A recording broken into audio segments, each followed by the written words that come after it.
I know the challenges being a dad to several kids and, having to work and balance work life, family, health, and all Yes. that. Yeah, sure. So, yeah, it hasn't been easy, but I've been, I think I've been doing a good job myself at it. And I'm just trying to help other people, do the same.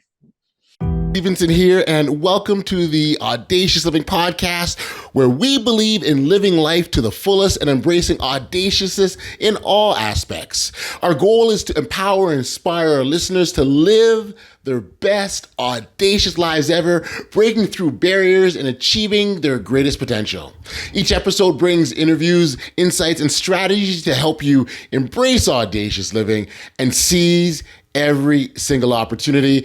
This episode is no different. In episode number 254 of the podcast, we have the privilege of sitting down with Ramy Ahmed, a true embodiment of audacity. His journey from corporate success to pioneering the fitness movement in Egypt, and then transitioning to an online business aimed at helping individuals lead healthier lives is nothing short of inspiring. Ramy's story resonates with our mission to encourage audaciousness and the way we live our lives, and his experiences offer valuable insights for our listeners. So let's get started.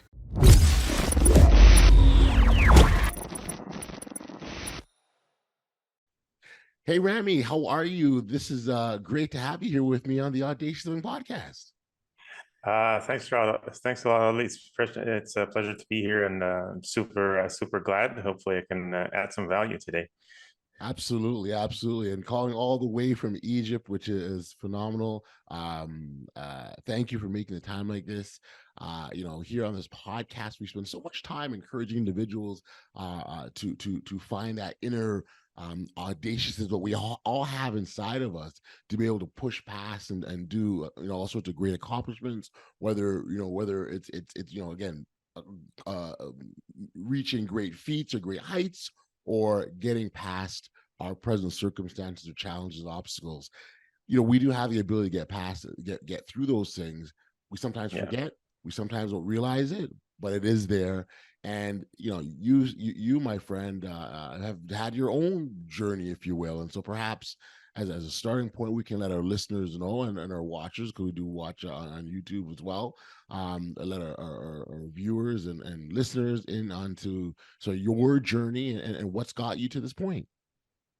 Yeah, I mean, absolutely. My life has been it's been a roller coaster, honestly, and along the way, I had to take a lot of, quote unquote, audacious decisions. Right. I mean, it all started, I guess, after I finished my studies in university. I took the corporate route, started having a corporate job, 9 to 5, and was doing actually pretty good at it. I mean, got promoted like several times in a matter of 3 years. And when I got a big promotion for a regional position, and then that was the day I knew I had to quit. That was a long time ago, but it was one of those moments. I was being promoted very fast. I was making a lot of money, being fast tracked and all, but it wasn't my passion, and it felt draining. I just felt like this is not my place, and everyone obviously was against me quitting, and because I wanted to pursue my passion in fitness.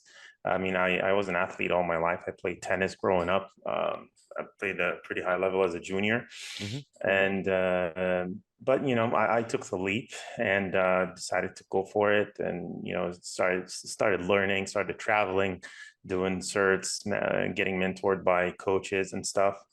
And that was the first transition for me. That was the first big moment, and it took me to another big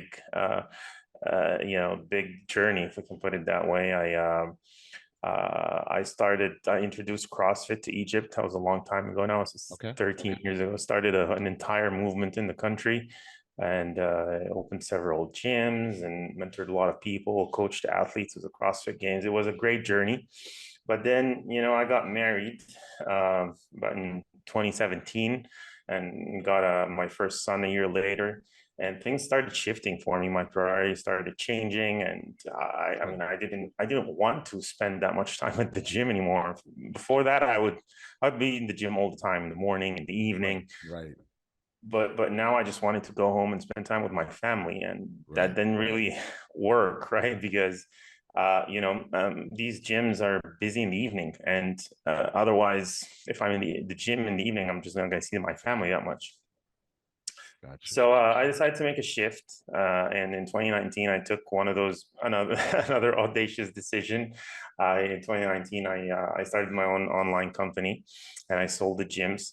And ever since then, I've been working online, helping individuals all over the world to live a healthier lifestyle. You know, lose weight, get in shape, get their mindset right, and it's been very fulfilling. It's been a great journey, trying to impact as many people as I can. And I a couple of years later, I got my second son during Mm-hmm. COVID, actually, Okay. Okay. and I have my third. I have a daughter on the way, due in 2 months. So Congratulations. thanks. It's been exciting. Honestly, it's been exciting and been challenging too. Yeah, for the past year now, I've been working mostly with dads just because, I know the challenges being a dad to several kids and, having to work and balance work life, family, health, and all Yes. that. Sure. So, yeah, it hasn't been easy, but I've been, I think I've been doing a good job myself at it. And I'm just trying to help other people, do the same. Oh, well, again, congratulations on the commitment to your family. I want to acknowledge that. Like, I mean, you put your family first and want to make the decisions best for your family. So, congrats first and foremost in that regard. I absolutely love when you talk about each of the transitions and that we go through and that you went through specifically. What I love about that is every time you made a shift, you were able to pivot, but that pivot was able to add value or benefit to other people, right? So you leave your job where you've got all the success, you recognizing that wasn't your passion, and you then switch to starting CrossFit, bring it to Egypt. No one's ever seen it before. This is brand new, and so you made that pivot, and now you're benefiting other people. You then move to your young family's on the way. You want to dedicate time to them. You leave that behind, focus on your family. Now you've got this online business and you're helping people again. And so to me, the beauty in what you've done, um, and as much as the impact in your own life has been these transitions, you've had a greater impact, but in a very positive sense on other people. And I really, really like that a lot. Thanks, appreciate it. Yeah, it's I guess it's a lot of transitions for for a very small time span, but I mean, it came with its own challenges, but it Yeah. came with a lot of rewards as well. So let's talk about some of the challenges that you experienced as you were going from one transition to the next. Oh my goodness, so many. I mean, honestly, the first one, transitioning from corporate job to fitness was, I mean, first off, it was the people around me, right? My parents, my friends, everyone was like, "What are you doing? I mean, you're succeeding, you're doing great." I had just finished my MBA. I mean, I was really being fast tracked and getting promoted real fast at work, and you couldn't help but doubt yourself at some point. I mean, I'm Right. doing the right thing. I mean, I didn't even know what I was going to do. I just felt like I wasn't doing what I've been called to do. This is not it. I mean, I didn't see myself spending the rest of my life doing that.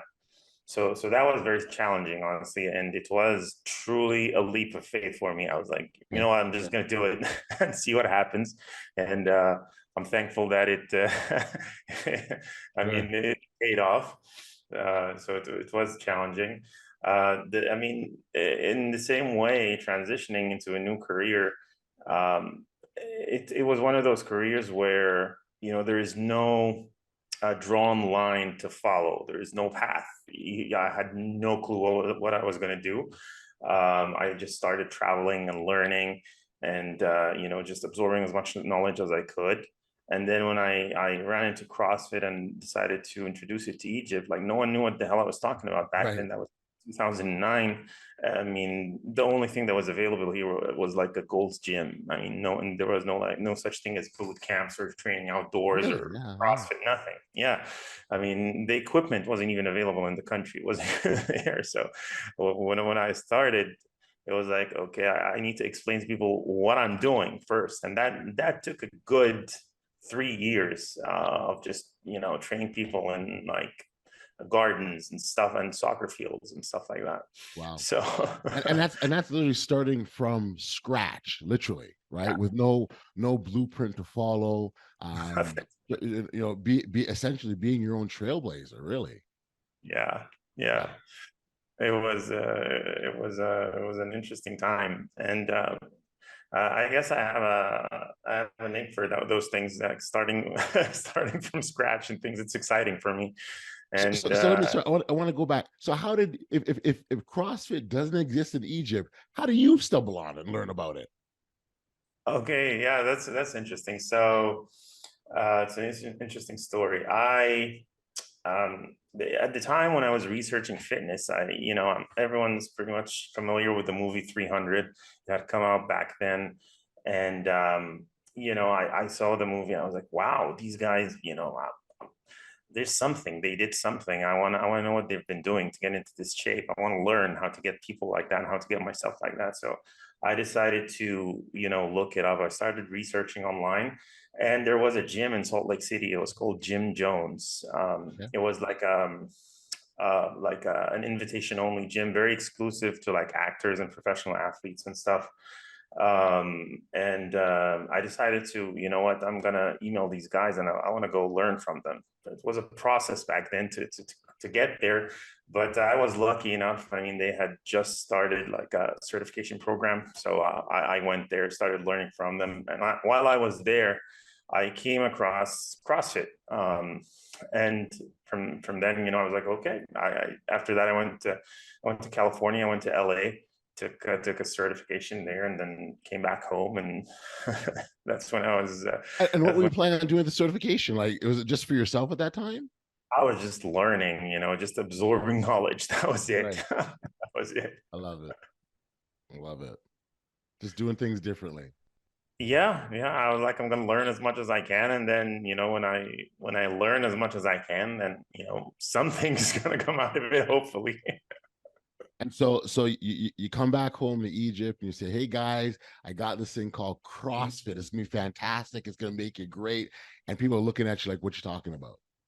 Yeah, yeah, pretty much, pretty much. I mean, for the first 6 months or so, it was mainly, I was just coaching friends, nothing else. Right. And then, word of mouth started. People started bringing other people. I mean, social media wasn't really that big back there. It was just Right. like Facebook. And yeah, word of mouth started, people started bringing other people, and then classes grew bit by bit. And but yeah, the process it took a long time. Like it took a good 3 years before I could open a gym. Wow. Wow. And so how big did the CrossFit business get?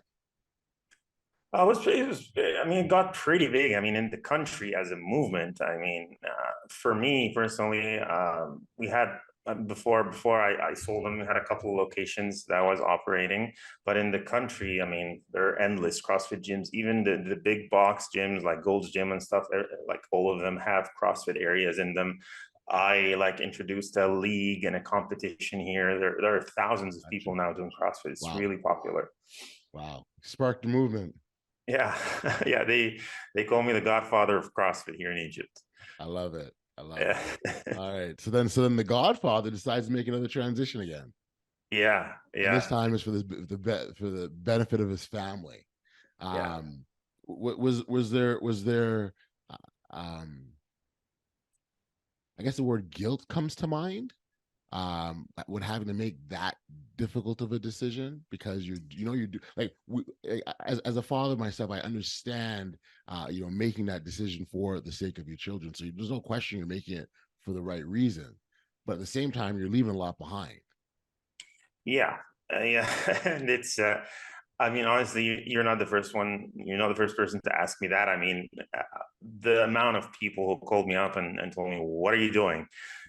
Just leaving all that you've built behind."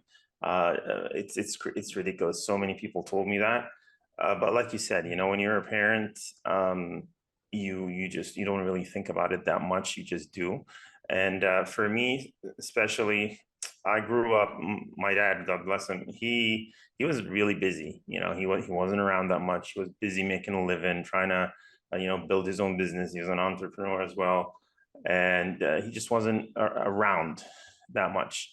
And I didn't want to repeat that with my kids. I wanted to be there for them as much as I possibly can. And it was a blessing. I mean, I saw an opportunity that, I could do it. So I just jumped on it. I didn't even think twice. Amazing, amazing. So then when you look at the impacts of your decision, what were they?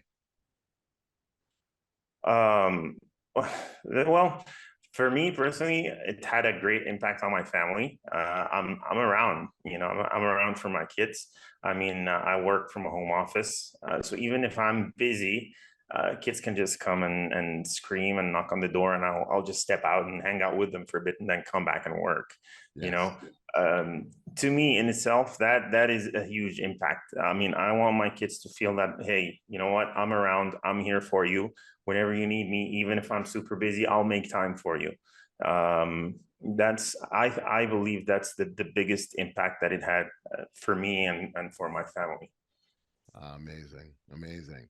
And you've targeted fathers as a group to work with. So talk about what went into that decision. Yeah. So, okay. So, when I had my firstborn, he was colic, so he was basically crying for the first 9 months or so, all the time. Like Mhm. me and his mom, we didn't get 4 hours of sleep in a row for the first 9 months, Mm. and we didn't get a good night's sleep for the first 3 years. So it was a very challenging time, and honestly, for me, the only way I dealt with that was by eating. It was the mostly the source of joy for me. I don't smoke, I don't drink, I don't do drugs. So I mean, food was it. And although I never really stopped working out, but I gained weight. I gained a lot of weight. I was Mhm. like 30 pounds overweight or so. I had a binge eating disorder. It was very challenging. I mean, dealing Right. with that, dealing with the stress of business and the stress of not sleeping, it was a lot. I mean, Right. and that was my getaway. And it took a while, and I'm talking a span of a couple of years for me to come back from that and bounce back. Yeah. Um, I read like 2 dozen, 3 dozen books maybe on disorders and and stuff like that, just to try and wrap my head around it. And I don't think that I have fully wrapped my head around it, but at Mm. least I've bounced back from it. Gotcha. So let's just say I've been through several challenges, and when it comes to being a dad, and a lot of people make fun of it, like the whole dad bod thing. But the, Mm. the, the dad bod it's a result of being stressed out, being Yes. not sure of how to handle all these responsibilities all of a sudden. You're consistently stressed, you're putting other people first, right, Yeah. before your own health and well-being. And that's what I figured. I figured, okay, so we need to change that, and maybe I can help. At least I'm managing to take steps forward myself, and I believe that I have what it takes to help other dads as well. Mm. And what has the reception been like so far? It's been good. It's been good. I mean, I've been at it for the past 6, 7 months, and it's been good. I mean, it's been good, and I think that as it grows and more dads get impacted by it, I think it's gonna, hopefully, that's what I'm hoping for. It's gonna spiral into a movement. So that's the intention, at least. Sure. And so again, I can totally, understand uh the sort of the methodology behind that, and again, why working with fathers are so important, and you can relate yourself with all the responsibilities that they have. Personal development is sort of a piece of this as well, isn't it? If only you could sort of explain that a bit further. Yeah, I mean, personal development is the backbone of all this. Mhm. Personally, I believe that personal development mindset. At the end of the day, I mean, there are several sayings that I sort of live by, and they always come to mind when it comes to personal development and challenges we face. Yep. I mean, the first one is, if a man is right, his world will be right. Hmm. And when we're challenged as fathers, we tend to look at the outside world and we blame everything else, but we don't look at ourselves and what we're doing, right? What is our dialogue? What are we saying to ourselves? How do we feel? We don't look there first. And this is just natural. This is normal. I mean, Right. it's not normal to look at yourself and say, I am the issue. So, I mean, this is the first part of the personal development, is just to realize that, hey, I am the problem and I'm the solution. I need to work on Right. myself. Right. Right. Right. Well, I'm here in personal accountability, right? It's screaming at me. That's what you're talking about. Yeah, exactly. Definitely. I mean, and when we realize that, we take ownership of it, at least we realize that we have control, right? And we can actually start doing something about it by getting better ourselves and bettering ourselves. Um, and the second one is, Einstein actually said this, that you can't solve problems at the level they were created, right? Very true. And and if we're in the middle of a problem, right? It just, and we can't seem to solve it. It just means that we are not developed enough to solve it. It's just, that's the fact. We need to get to the next level, right? It's like a video game. You're just Gotcha. meeting the boss of a level and you just can't seem to beat him.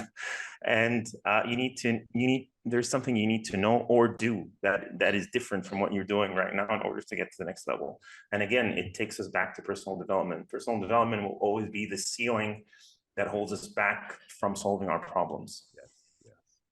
Yes. And sometimes when we talk about beating the boss, let's say, of that level, there's nothing wrong with looking outside of ourselves, because sometimes the answer, as you said, the answer is not can't. And so when I look outside, I'm saying specifically, hey, maybe there's someone else you can bring on your journey with you to Yeah, assist you for that moment.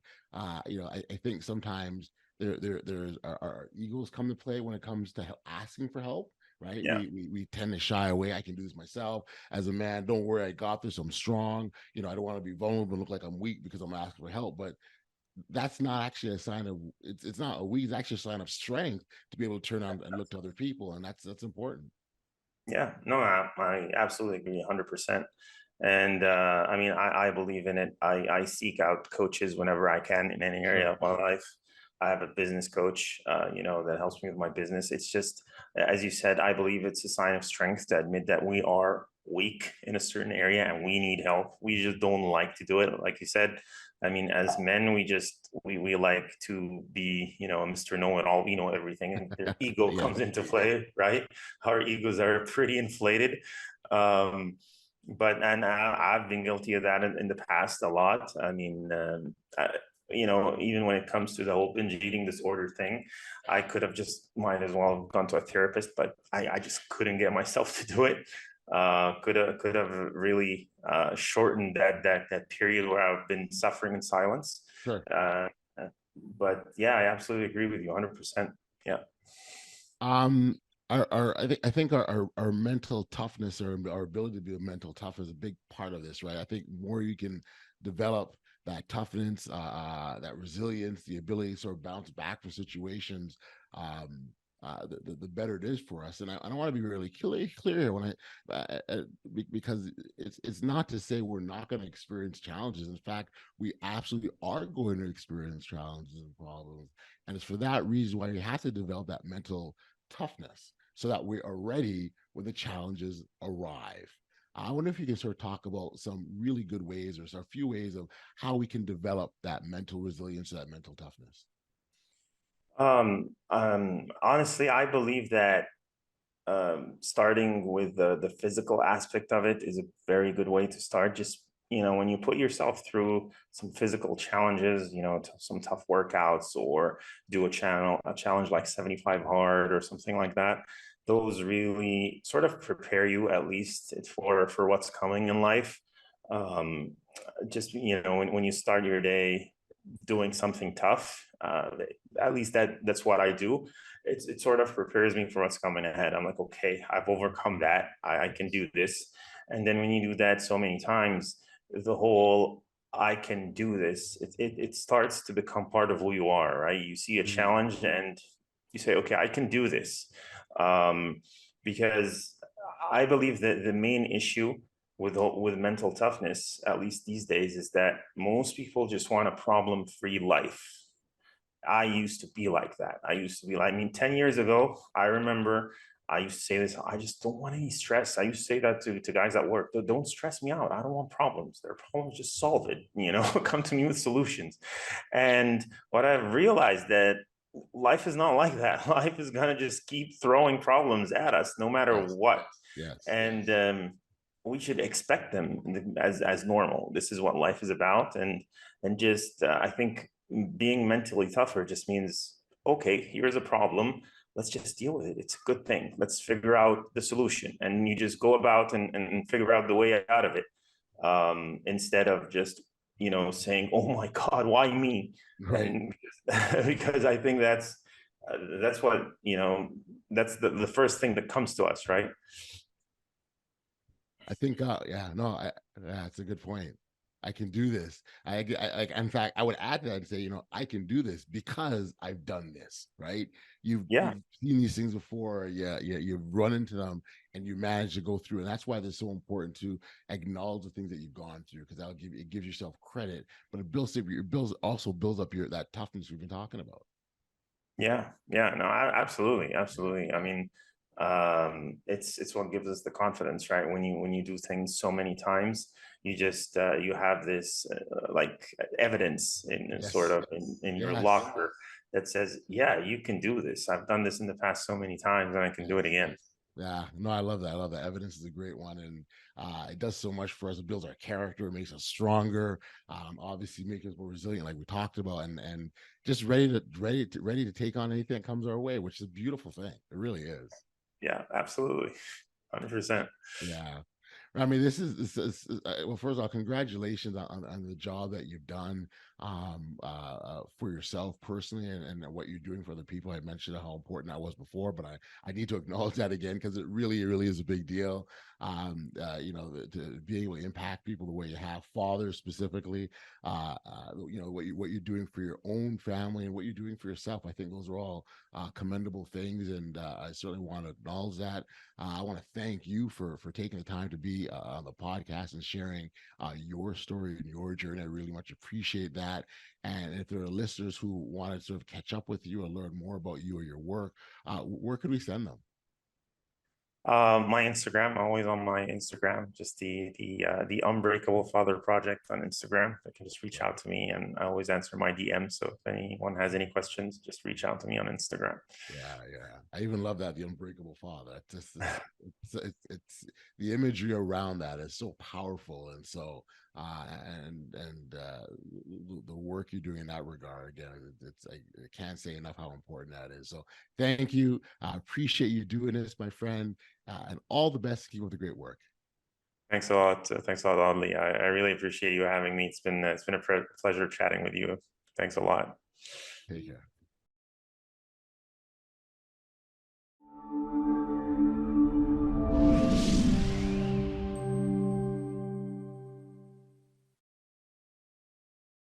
Back we are here on the podcast, and much thanks and appreciation goes out to Ramy for being here and sharing, your journey. It was really appreciated. His story reminds us of the power of resilience and adaptability in pursuing our passions. It's a testament to the fact that audacious living is not just about taking bold leaps, but also embracing the challenges, pivoting when necessary, and always striving for personal and professional growth. His dedication to prioritizing his family while pursuing his dreams is a shining example of audacity in action. As we wrap up this episode, we hope Ramy's journey has sparked a newfound sense of audaciousness inside you. Remember that audacious living is about embracing change, taking risks, and pushing past obstacles to live a life of fulfillment and happiness. Stay tuned for more inspiring stories and practical tips on audacious living in our upcoming episodes. Thank you for joining us on this edition of the Audacious Living Podcast. And until next time, stay safe, be kind, show love to one another, and be audacious. You've been listening to the